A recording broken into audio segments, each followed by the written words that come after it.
show me, and they won't show them. And he's like, show me your data that shows you. And they Right. show him 100 accounts. They went over 100 accounts.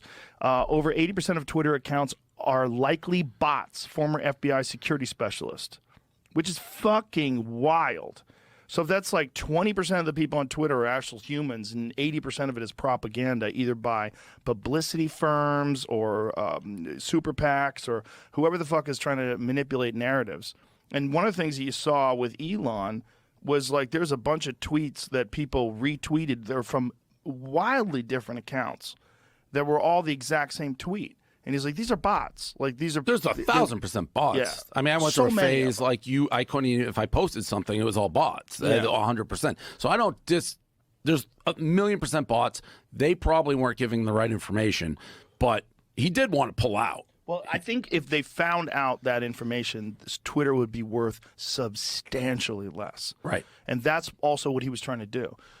I think he's trying to probably talk them into a better price. Because if you find out that a company is 95% horseshit, Right. or 80% horseshit, and 20% what they say it is, like if that gets out, But that's he also devastating to the company. 100%. He also has such fuck you money though.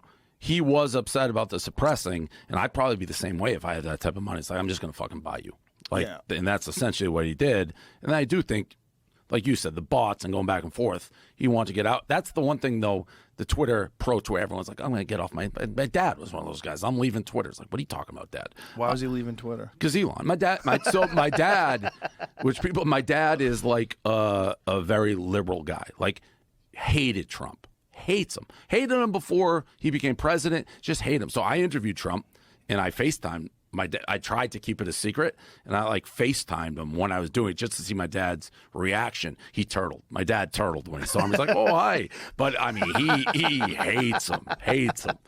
But he's one of those guys. And my dad's one of those guys. So it's been interesting with my dad because I have been relentlessly attacked by the left, and he is a left guy. So we get in these little things. I'm like, do you still think the New York Times is like unbiased? And he can't answer. He's like, well, do you think Fox News is unbiased? I'm like, Right. no, definitely not. But do you think the New York Times? He has a very hard time bringing himself to it. But it is eye-opening for him, I think. I think it's eye-opening for a lot of people, but for a lot of people for a long time, that information never got to them.